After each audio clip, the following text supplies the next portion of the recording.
रामकृष्ण हरी मैत्रिणींनो, स्वागत आहे आपल्या सर्वांचे। आजच्या व्हिडिओत आपण हे जे ब्रायडलचे ब्लाउज आहे ना, हेच बघणार आहेत।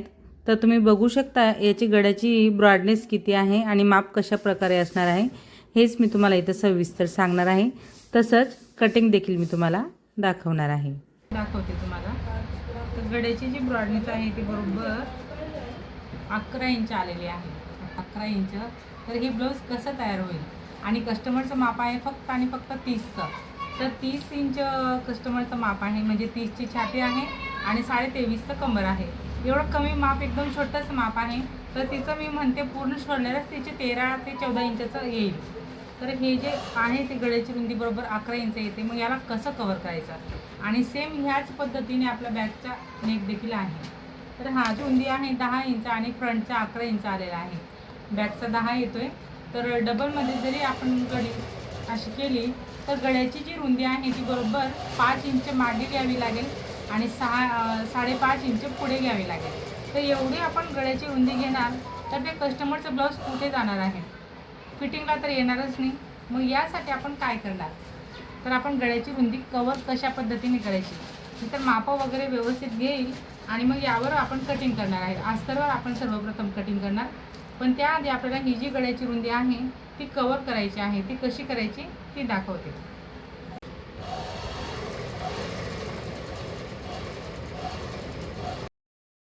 तर हे बघा, इथं आपण गळ्याची रुंदी अशा प्रकारे कमी करणार। इथं मी 1.5 पॉईंट लावलेला आहे। बरोबर 1.5 इंच मोजून घेत असं मी क्रॉसमध्ये टीप टाकून घेते। तर बघा, अशा प्रकारे आपली गळ्याची रुंदी इथं कमी झालेली आहे। म्हणजे बरोबर टोटल मिळून आपण इथं 3 इंच कापड जो आहे तो कमी केलेला आहे।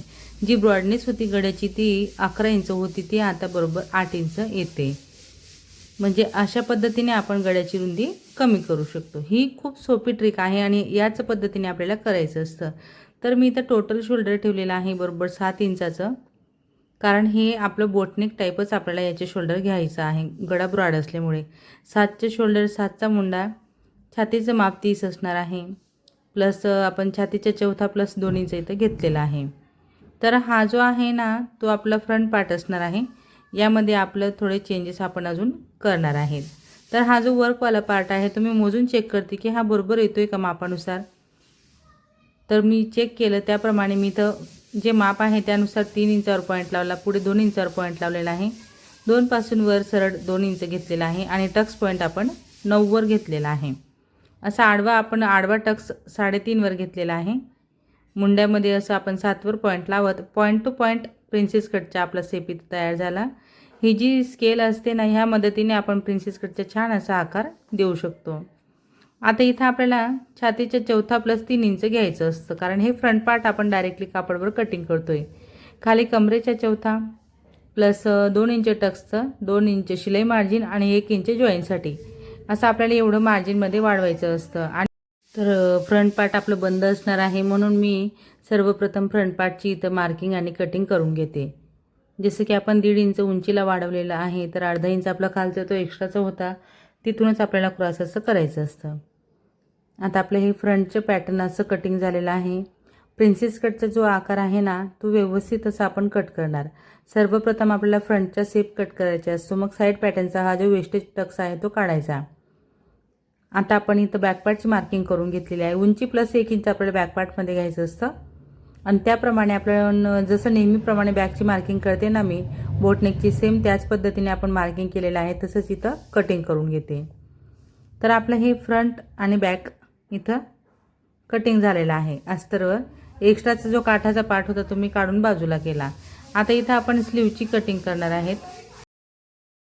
तर हे बघा, आपले कटिंग झालेले पार्ट मी अशा पद्धतीने ठेवून घेतले। तुम्ही बघू शकता वर्कवाला पार्टवर आपलं हे कटिंग केलेलं पार्ट एकदम परफेक्ट आपण ठेवून घेतलेलं आहे आणि आलेलं देखील आहे।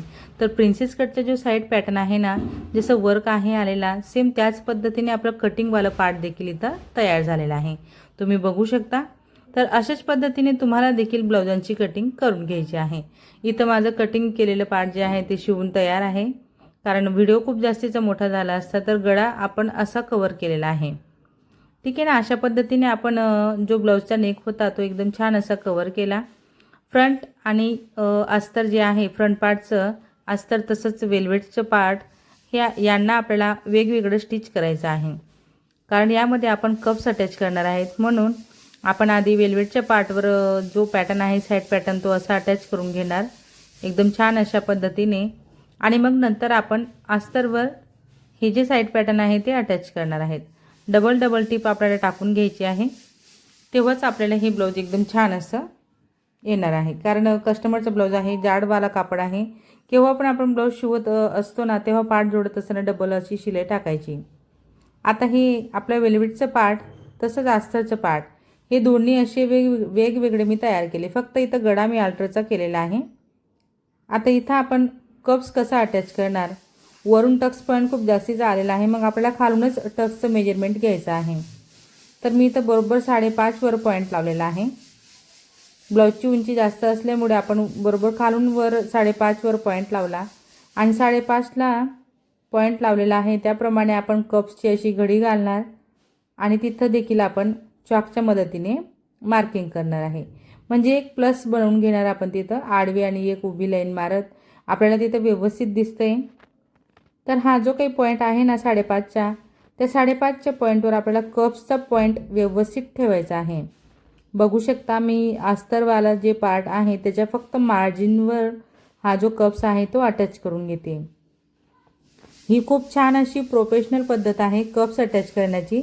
या पद्धतीने जर का तुम्ही कप्स अटॅच करणार ब्लाऊजमध्ये तर हे ब्लाऊज फिटिंगला देखील एकदम छान बसतात आणि कप्स जो आहे ना तो खेळता असतो मध्ये, म्हणजे कुठेच काही कापड असं ताणला वगैरे जात नाही. तर ही एकदम योग्य पद्धत आहे कप्स अटॅच करण्याची. ठीक आहे, तर अशा पद्धतीने आपला हा कप्स आपण लावून घेतलेला आहे.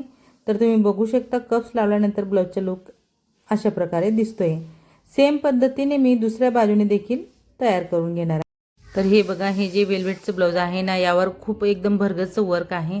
तर काचेचे मणींचं वर्क आहे बिलकुल. तर हे जे काचेचे मणी आहेत ना यांच्यामुळे मला खूपच असं त्रास झालेला आहे. म्हणजे हे ब्लाऊज मला बरोबर पूर्ण एक दिवस माझ्या यामध्येच गेलेला आहे, तेव्हा कुठे जाऊन हे ब्लाऊज तयार झालेलं आहे. तर हे बॅक पार्ट मी अशा प्रकारे तयार केलेला आहे.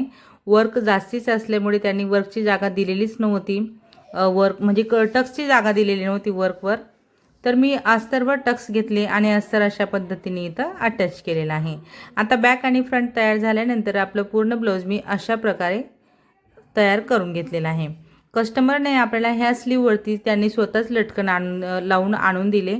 त्यानंतर कुठे जाऊन मी हे ब्लाऊज एकदम ओके असं केलेलं आहे. तर तुम्ही बघू शकता किती सुंदर असा लुक आपल्या ब्लाऊजला मिळालेला आहे.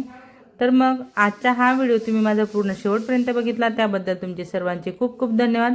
असेच माझे व्हिडिओ बघत चला व मला सपोर्ट करा. आवडला असेल व्हिडिओ तर नक्कीच लाईक करा, शेअर करा, कमेंट करा. चॅनलवर नवीन असणार, पहिल्यांदाच बघत असणार तर चॅनलला नक्की सबस्क्राईब करा. सोबत बेल आयकॉनवर क्लिक करून ऑल सेट करा रोजचे असे छान छान व्हिडिओ पाहण्यासाठी. धन्यवाद.